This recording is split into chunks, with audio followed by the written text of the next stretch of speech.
বিশিষ্ট সমাজসেবী, পত্র প্রতিষ্ঠানের সম্মানিত শিক্ষকবৃন্দ আছেন, ছাত্ররা আছেন, বিভিন্ন গুরুত্বপূর্ণ দায়িত্বরত ব্যক্তিবর্গ আছেন, আপনাদের সকলকে অভিনন্দন এবং মোবারকবাদ জানাচ্ছি আজকের এই চমৎকার আয়োজনে। আমি একটি কথা প্রায় বলি, আর যাদের মুখ থেকে আপনি মানবাধিকারের কথা শুনেন তাদের প্রতি শ্রদ্ধা রেখেই বলছি, তাদের 14 গোষ্ঠীর জন্মেরও হাজার বছর আগে মানবাধিকারের কথা পৃথিবীতে বলেন না, শুধুমাত্র প্রতিষ্ঠিত করে দিয়ে গেছেন যিনি, তার নাম হলো মুহাম্মদ সাল্লাল্লাহু আলাইহি ওয়াসাল্লাম। আপনি আজ যে সমস্ত মানবাধিকারের কথা শুনেন, এই সমস্ত মানবাধিকারগুলোর আরো কয়েক কাঠি এগিয়ে নবী সাল্লাল্লাহু আলাইহি ওয়াসাল্লাম আমাদেরকে মানবাধিকারের সবক দিয়ে গেছেন। দুর্ভাগ্য আমাদের, আফসোস এবং আক্ষেপ আমাদের জন্য, যারা আমরা নিজেদেরকে মুসলমান পরিচয় দিচ্ছি ইবাদতের মাধ্যমে, পোশাকের মাধ্যমে, আচার আচরণের মাধ্যমে, আমাদের আখলাকের মাধ্যমে, আমাদের ডিসিপ্লিনের মাধ্যমে, আমাদের শৃঙ্খলা বোধের মাধ্যমে নবী সাল্লাল্লাহু আলাইহি ওয়াসাল্লামের জীবনের এই চরিত্রের যে মাধুর্য আছে, সৌন্দর্য আছে, সেটাকে আমাদের নিজেদের ভেতরে ধারণ করার মধ্য দিয়ে ইসলামকে আমরা ফুটিয়ে তোলার, মুসলিম আইডেন্টিটিকে আমরা ফুটিয়ে তোলার চেষ্টা বিন্দু মাত্র করতে দেখা যায়। খুবই দুর্ভাগ্য। আপনি যদি নবী করিম সাল্লাল্লাহু আলাইহি ওয়াসাল্লামের হাদিস দেখেন তো আপনি বিস্ময়ে লক্ষ্য করবেন যে তার হাদিসের পরতে পরতে, লাইনে লাইনে তিনি মানুষের অধিকার সম্পর্কে আমাদেরকে সতর্ক করেছেন। আপনি যদি কোরআন খোলেন, আপনি দেখবেন কোরআনের নামাজ সম্পর্কে এত ডিটেইল আলোচনা নাই। সন্দেহাতীতভাবে ঈমানের পরে সবচেয়ে ইম্পর্টেন্ট বিষয় নামাজ, নামাজের উপরে কোনো ইম্পর্টেন্ট সুবহান হতে পারে না। নামাজের বিষয়টি ব্যাখ্যা করবার জন্য আল্লাহ তাআলা তার রাসূলকে দায়িত্ব দিয়েছেন। রাসূল সাল্লাল্লাহু আলাইহি ওয়াসাল্লাম আল্লাহ যে কোরআনে বলেছেন আকিমিস সালাহ বা আকিমুস সালাহ, তোমরা নামাজ কায়েম করো, কিভাবে কায়েম করবে তার ব্যাখ্যা, কিভাবে আদায় করবে তার ব্যাখ্যা দেওয়ার জন্য নবী সাল্লাল্লাহু আলাইহি ওয়াসাল্লামকে আল্লাহ তাআলা অথরিটি দিয়েছেন। বাট আখলাক সম্পর্কিত বিষয়, ম্যানার্স সম্পর্কিত বিষয়গুলোকে আল্লাহ নিজে খুলে খুলে কোরআন কারীমের মধ্যে বর্ণনা করেছেন। আপনি যখন কারোর বাড়িতে যাবেন, কারোর অফিসে যাবেন, 2024-এর আজকের পৃথিবীতে দাঁড়িয়ে আজকে আপনি অনেক ম্যানার্স দেখতে পান, অনেক আচরণ দেখতে পান, অনেক সৌন্দর্য দেখতে পান সমাজের। এগুলো দেখে আপনি অবাক হন যে আজকে সভ্য পৃথিবী কত চমৎকার ম্যানার্স আমাদের। কিন্তু কোরআন 1450 বছর আগে বলে দিয়েছে, তুমি কার অফিসে প্রবেশ করবে, কার বাসায় যাবে, আগে দাঁড়িয়ে অনুমতি নাও। যদি তোমাকে অনুমতি দেওয়া হয় ঢুকো, আর যদি অনুমতি না পাও ফারজিউ, তাহলে ফিরে যাও, ব্যাক করো। তারপর কারো বাসায়, কারো অফিসে অনুমতি ছাড়া ঢুকবে না। এখন অফিসের সামনে গিয়ে বলা হয় মে আই কামিং, আমি কি আসতে পারি? আমরা মনে করি লোকটা কত ভদ্র, কত জেন্টলম্যান, কত ম্যানার্স বুঝে যে ঢোকার আগে পারমিশন নিচ্ছে। অথচ এই শিক্ষা আজ 2024 এসে আমাদের যাদের কাছে অবাক করা লাগছে, এই শিক্ষা নবী করিম সাল্লাল্লাহু আলাইহি ওয়াসাল্লাম আমাদেরকে 1500 বছর আগে দিয়েছেন। বাট সেটাকে আমরা ধরে রাখতে পারি। পশ্চিমারা, ওয়েস্টার্ন কান্ট্রিগুলো, অমুসলিমরা, তারা সেগুলোকে ধরে রেখেছে। এখন তাদেরকে দেখে আমাদের অবাক হতে হয়, তাদেরকে দেখে আমাদের আশ্চর্য হতে হয়। এত সুন্দর ম্যানার্স, এত সুন্দর মানুষের অধিকার উপরে সচেতন, পশুর অধিকারের উপর সচেতন, এত বেশি দায়িত্বশীল, এগুলো দেখে আমাদের অবাক হতে হয়। এর চেয়ে বড় লজ্জার বিষয় কি হতে পারে? আমরা যে নবীর উম্মত হিসেবে নিজেদেরকে দাবি করছি, সেই নবী বলেছেন বুইসতু লিউতাম্মিমা মাকারিমাল আখলাক, মানুষের উন্নত চরিত্র, আখলাকের চূড়ান্ত শিখরে মানুষকে পৌঁছে দেওয়ার জন্য, এটাকে পূর্ণতা পৌঁছানোর জন্য আমাকে আল্লাহ তাআলা পাঠিয়েছেন। আমি এসেছি মানুষের আখলাককে শুধরাবার জন্য, সংশোধন করবার জন্য, আখলাককে পূর্ণতা দেবার জন্যই আমাকে পাঠানো হয়েছে। আল্লাহ রাব্বুল আলামিন নিজে তার রাসূলকে সার্টিফিকেট দিচ্ছেন যে তিনি তার এই কাজটা কতটা সুন্দরভাবে করতে পেরেছেন। তিনি বলেছেন ওয়া ইন্নাকা লাআলা খুলুকিন আযীম, হে রাসূল নিশ্চয়ই আপনি সবচেয়ে মহান চরিত্রের সর্বোচ্চ আসনে আপনি অধিষ্ঠিত হয়ে আছেন, অর্থাৎ উত্তম আচরণের সর্বোচ্চ জায়গাটা আপনি চলে যেতে পেরেছেন, যেটা কারোর দ্বারা যাওয়া সম্ভব নয়। নবী করিম সাল্লাল্লাহু আলাইহি সাল্লাম সম্পর্কে সাহাবীরা মূল্যায়ন করতেন, কানা রাসূলুল্লাহ সাল্লাল্লাহু আলাইহি সাল্লাম আহসানুন নাসি খুলুকা, নবীজি ছিলেন উত্তম আচরণের ক্ষেত্রে সবার চাইতে সর্বোচ্চ উত্তম আচরণের অধিকারী। তার মতো এত উত্তম আচরণের অধিকারী আর কোন মানুষ সাহাবীরা কল্পনা করতে পারতেন না। আমাদের নবী সাল্লাল্লাহু আলাইহি সাল্লাম তার আখলাক সম্পর্কে আম্মা জান আয়েশা রাদিয়াল্লাহু আনহা বলেছিলেন কানা খুলুকুহু আল কুরআন। তোমরা যদি নবী সাল্লাল্লাহু আলাইহি সাল্লামের আচরণ কেমন ছিল, তার আখলাক কেমন ছিল জানতে চাও, তাহলে কোরআন খোলো। কোরআনের শুরু থেকে শেষ পর্যন্ত যত আখলাকের কথা, যত ম্যানার্সের কথা, যত কিছু বলা হয়েছে, তার সবগুলোর একটি বাস্তব উদাহরণ ছিলেন, সবগুলোর প্র্যাকটিক্যাল নমুনা ছিলেন নবী করিম সাল্লাল্লাহু আলাইহি ওয়াসাল্লাম। সেই নবী সাল্লাল্লাহু আলাইহি ওয়াসাল্লাম নিজে তার জীবনের প্রতিটি কথায় কথায় মানুষের অধিকারের ব্যাপারে, শৃঙ্খলা বোধের ব্যাপারে আমাদেরকে সতর্ক করেছেন। আজ আপনি আমাদের সমাজ যদি তাকান, দেখবেন প্রত্যেকটা মানুষ, ডানে বামে যত মানুষ দেখবেন, প্রত্যেকটা মানুষ দেখবেন ইবাদতের ব্যাপারে তার সিরিয়াসনেস যতটা আছে, আখলাকের ব্যাপারে তার ততটা সিরিয়াসনেস নাই। মুখে দাঁড়িয়ে আছে কিন্তু মুখ দিয়ে একটা খারাপ কথা বলে ফেলছে। নামাজ পড়েন কিন্তু নিজের শ্রমিকের অধিকার নষ্ট করে ফেলছে। আরেকজন হয়তো নামাজ পড়েন, কোন মহিলা হয়তো পর্দা করেন, কিন্তু দেখা যাচ্ছে তিনি যেখানে চাকরি করছেন সেখানে কর্তৃপক্ষের অধিকার তিনি নষ্ট করছেন। আপনি যদি আপনার ডিউটিরত অবস্থায় মোবাইল টিপাটিপিতে ব্যস্ত থাকেন, সোশ্যাল মিডিয়াতে আপনি অ্যাক্টিভ থাকেন, এমনকি আপনি যদি বসে বসে কাজ বাদ দিয়ে কোরআন হাদিসের ওয়াজও শুনেন, তাহলে আপনি এটা আখলাক বিরোধী কাজ করলেন। এটা মুসলমানের আখলাক চরিত্র হতে পারে না। আপনি অন্যের অধিকার নষ্ট করছেন, আপনি আপনার কোম্পানি, আপনি আপনার চাকরিদাতার অধিকার নষ্ট করছেন। ঠিক একইভাবে অনেক চাকরিদাতা পাওয়া যাবে যিনি নিয়মিত হজ করেন, উমরা করেন, দাড়ি রাখেন, টুপি রাখেন, নামাজ পড়েন, দান সাদেকা করেন, শ্রমিককে ঠিক মতো বেতন দেন না। যত রকমের ফাঁকি ঝুঁকি দেওয়া যায় সব রকমের ফাঁক ফোকর বের করেন। তাহলে আপনি ইসলামটাকে ইবাদত সর্বস্ব ধর্ম বানিয়েছেন, অথচ ইসলামের গুরুত্বপূর্ণ একটা পার্ট হলো আখলাককে প্রাধান্য দেওয়া। কেন আখলাককে প্রাধান্য দিবেন? কারণ আপনার হাজার হাজার নফল নামাজের চাইতে, হাজার হাজার উমরার চাইতে, হাজার হাজার হজের চাইতে, হাজার হাজার কোরআন তেলাওয়াতের চাইতে, হাজার হাজার অন্যান্য ভালো কাজ, এমনকি নফল দান, যে এই দানগুলির চাইতে উত্তম হবে আপনার আখলাকটা যদি সুন্দর। আখলাক সুন্দর হওয়ার মানে কিন্তু কাচুমুচু করে ভেঙে পড়া। আজকাল এই আখলাকের অভিনয় কিন্তু আমরা দেখতে পাই, আপনি চতুর্পাশে দেখতে পাবেন। কথা বলার সময় শরীরটা পুরোটা ভেঙে পড়ছে, নুয়ে পড়ছে, কি সুন্দর মিষ্টি মিষ্টি কথা, কথার ভিতরে কোনো খাদ নাই, একেবারে সুন্দর, মনে হচ্ছে পারফিউম বের হচ্ছে প্রতিটা কথা থেকে। বাট কোন অধিকারের ব্যাপার আসবে, দেখবেন আস্তে চুপসে গেছে।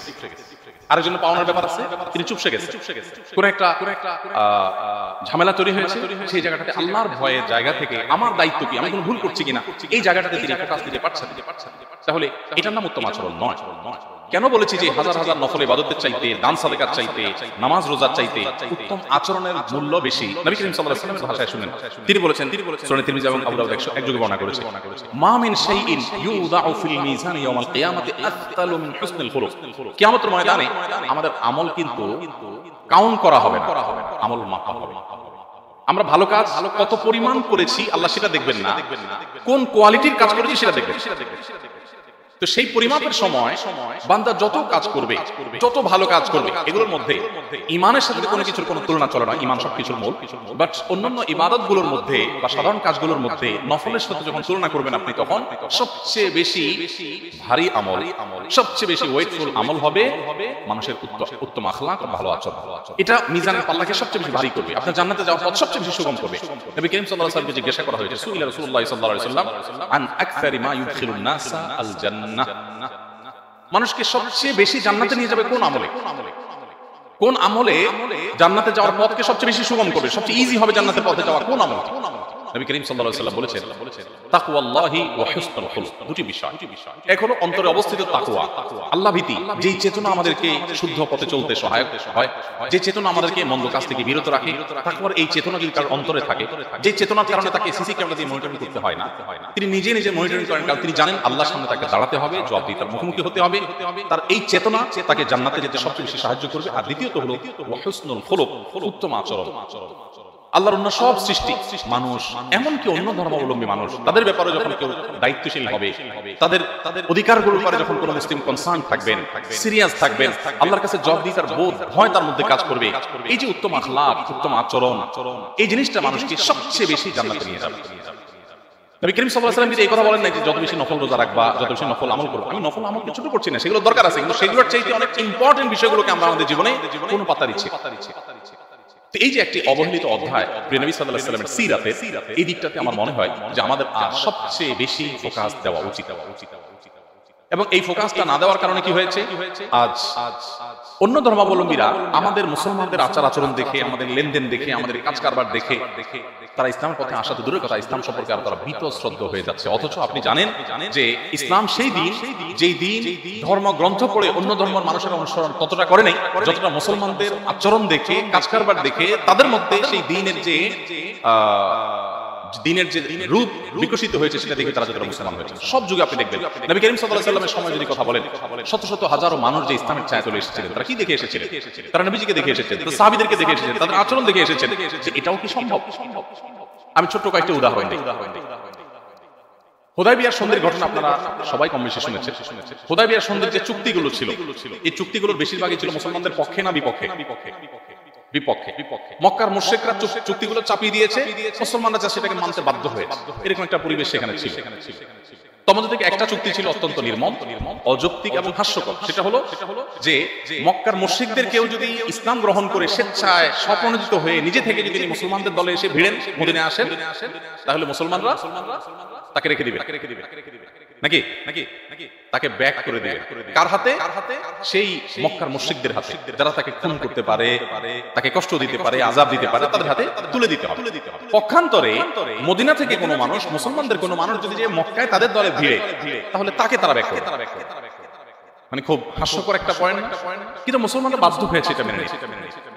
এটা যখন মেনে নেওয়া হলো, নবী করিম সাল্লাল্লাহু আলাইহি ওয়াসাল্লাম যখন ফিরে এলেন মদিনায়, এবং ওই সন্ধি চলাকালীন সময়ের একটি ঘটনা, আবু বসির রাদিয়াল্লাহু তাআলা আনহুর ঘটনা আপনারা শুনেছেন। আবু বসির রাদিয়াল্লাহু তাআলা আনহু তিনি ইসলাম গ্রহণ করে যখন নবী করিম সাল্লাল্লাহু আলাইহি ওয়াসাল্লামের দলে আসলেন, তখন মক্কার মুশরিকরা বলল যে মুহাম্মদ, আপনার সাথে আমাদের চুক্তি হয়েছে যে আমাদের কোনো মানুষ আপনার অনুসারী হয়ে আপনার দলে গেলে তাকে আমাদের হাতে তুলে দিবেন।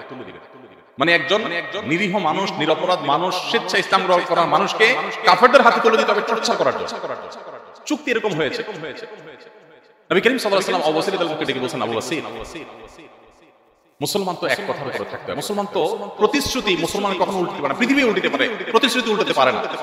যেহেতু কথা দিয়েছি, প্রতিশ্রুতি দিয়েছি, এই প্রতিশ্রুতি ভঙ্গ করবার সুযোগ আমার নাই।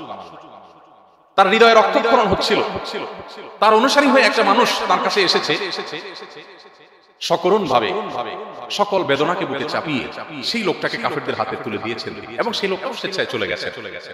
কি বার্তা দেয় আমাদেরকে? মুসলিমের আখলাকের লেভেলটা এমন হবে যে তার প্রতিশ্রুতি কখনো খেলাফ সে করবে না, দুনিয়া উল্টে যাবে। যাক, আমি ব্যক্তিগতভাবে চেষ্টা করি আলহামদুলিল্লাহ, প্রতিশ্রুতি যদি কখনো দেই জ্ঞাতসারে, তাহলে সেই প্রতিশ্রুতি আমি রক্ষা করি। আমি গত বছর থেকে মাঠের মাহফিল করছি না, এই বছরও মাঠের মাহফিল করব না, এটাই মোটামুটি আমি জানিয়ে দিয়েছি। নানা কারণে আমার সুযোগ হয় না, মাঠের মাহফিলে অনেক বেশি সময় দিতে হয়, এত সময় আমার দেওয়ার সুযোগ নাই, তৌফিক নাই, সেজন্য আমি যাচ্ছি। গত কিছুদিন আগে এক ভদ্রলোক জার্মানি থেকে উনি ফোন করে বললেন যে ভাই, আপনার অফিসে আমি গিয়েছিলাম অনেক আগে, 1 বছর আগে, তখন আপনি বলেছিলেন যে আপনি আমাদের মাহফিলে আসবেন, এবং আমাদের লোকজনের সাথে আপনার অফিস থেকে যারা ছিলেন তারা প্রতিশ্রুতি দিয়েছেন যে আপনি যাবেন, শিওর, ডেটটা পরে ঠিক করবেন। তাই বললাম যে এটা তো হওয়ার কথা না, আমরা তো মাহফিল করবো না, সেখানে কথা দেওয়া তো প্রশ্নই ওঠে না। কিন্তু উনি বললেন না, আপনার লোকজন বলেছে। তো আমার লোকজন বলার আমার বলা একই কথা। তো আমি বললাম যে যেহেতু আমার লোকজন বলছে না, আপনি যদি কনফিডেন্টের সাথে বলতে পারেন দায়িত্ব নিয়ে যে হ্যাঁ সে লোক বলছে, তাহলে আমার সমস্ত সিস্টেম উল্টিয়ে হলে আমি যাবো। এবং শেষ পর্যন্ত বলেছি যে একটা মাহফিল সারা দেশে করলেও আপনার এই মাহফিলটা আমাকে করতে হবে, যেহেতু আপনি বলছেন আমার লোক প্রতিশ্রুতি দিয়ে ফেলেছে, সো এই প্রতিশ্রুতি আমাকে রক্ষা করতে হবে, তাতে আমার যত ক্ষতি হয়। এবং তাকে আমি অলরেডি ডেট দিয়েও দিয়েছি যে একটা মাহফিল যদি হয় আপনার মাহফিলটা আমাকে করতে হবে, বিকজ আপনি বলছেন আমি প্রতিশ্রুতি দিয়েছি। হতে পারে আমার লোক ভুলে গেছে বা আমি ভুলে গেছি, কিন্তু আপনি মুসলমান মিথ্যা বলতে পারেন না। আমি সে জায়গায় কোভিড-19 এর সময় আমার কোভিড-19 হয়ে সিরিয়াস পর্যায়ে চলে গেছে, বাট আমি জানতাম না তখন যে কোভিড-19 আদৌ হয়েছে, জ্বর হয়েছে। কিন্তু এরকম জটিল পরিস্থিতিতেও ওই যে মাহফিল ছিল, নাটোরের মাহফিলে চলে গেছে, আসার সময় গাড়িতে আমার প্রাণ বের হয়ে অবস্থা হয়ে গেছে, নিঃশ্বাস বন্ধ হওয়ার মতো জরুরি ভিত্তিতে নেমেই হসপিটালে অ্যাডমিট হতে লাগে। কিন্তু যেহেতু প্রতিশ্রুতি দিয়েছি, কম্বল গায়ে দিয়ে বাসা থেকে তারপরে মাহফিলে ছুটেছি। এটা বলতে পারি নাই যে ভাই আমি তো অসুস্থ, আমি আসবো না। একজন মুসলিম তার প্রতিশ্রুতি রক্ষার ব্যাপারে এতটা সিরিয়াস হবেন যে আমি প্রতিশ্রুতি দিয়েছি, পৃথিবী উল্টিতে পারে, আমার শত কোটি টাকা লস হতে পারে, আমার সব ধ্বংস হতে পারে, কিন্তু আমার জবান পরিবর্তন হতে পারে না। নবী করিম সাল্লাল্লাহু আলাইহি ওয়াসাল্লাম আবু বসির রাদিয়াল্লাহু তাআলা আনহুকে শত কষ্ট থাকা সত্ত্বেও তাদের হাতে তুলে দিয়েছে। এর নাম হলো আখলাক, মুসলমানের আচরণ, মুসলমানের ব্যবহার, মুসলমানের লেনদেন, মুসলমানের উঠা বসা। এক ব্যক্তি নবী করিম সাল্লাল্লাহু আলাইহি ওয়াসাল্লামের দলে এসে ভিড়েছে, অর্থাৎ ঈমান গ্রহণ করেছে। তার সাথে অমুসলিমদের অর্থাৎ শত্রু পক্ষের তাদের বেশ কিছু পশু ছিল, ছাগল ইত্যাদি, এগুলো রাখালি করতে করতে তিনি মুসলমানদের দলে ভিড়ে গেছেন। ছাগল চড়াতে চড়াতে যুদ্ধ চলছে, দুই পাশে দুই পক্ষ, মাঝখানে ফাঁকা জায়গা, তিনি ছাগল চড়ানোর ভান করে মুসলমানদের দলে এসে ভিড়ে গেছে। এসে বলছেন, হে আল্লাহর রাসূল, আমি আসলে আপনার প্রতি ঈমান আনয়ন করেছি, কিন্তু সুযোগ পাচ্ছিলাম না যে কখন আপনার দলে এসে আমি ভিড়বো, ভয় ছিলাম ওদের, তো এখন আমি অত্যন্ত কৌশল করে চলে এসেছি। নবী করিম সাল্লাল্লাহু আলাইহি ওয়াসাল্লাম সেই ব্যক্তিকে বললেন, খুব ভালো কথা, মোস্ট ওয়েলকাম, তুমি আমার প্রতি ঈমান আনয়ন করেছো, হক গ্রহণ করেছো, সত্য গ্রহণ করেছো, তবে তোমার সাথে থাকা যে ছাগলগুলো, এগুলো তো ওই অমুসলিমরা তোমাকে দায়িত্বশীল হিসাবে তোমার কাছে আমানত রেখে তারপর তোমাকে দিয়েছে, সো এগুলো তাদের কাছে ফেরত দিয়ে আসতে হবে। রণাঙ্গনে শত্রুপক্ষের জিনিসপত্র যুদ্ধ চলাকালীন সময় সেগুলোর উপরে কবজা করা, সেগুলো দখল করা, এটা জায়েজ আছে। যুদ্ধক্ষেত্রে শত্রুপক্ষকে দুর্বল করার জন্য অনেক কাজকে ইসলাম অনুমোদন করেছে, কিন্তু তুমি যেহেতু এখানে ঠান্ডা মাথায় ছাগলগুলো চড়াতে চড়াতে নিয়ে এসেছো, যেহেতু শত্রুদের ছাগল, সেগুলো আমরা দখল করে ফেললাম, এত সহজ না, তুমি এগুলো তাদের কাছে ফেরত দিয়ে তারপরে এসে আমার সাথে ভিড়বে। আপনি নবী করিম সাল্লাল্লাহু আলাইহি ওয়াসাল্লামের পুরো জীবনে যদি দেখেন হয়ে যাবে যে কিভাবে সম্ভব। আমি একটা কথা প্রায় বলি, তিনি ছিলেন জনম দুঃখী মানুষ,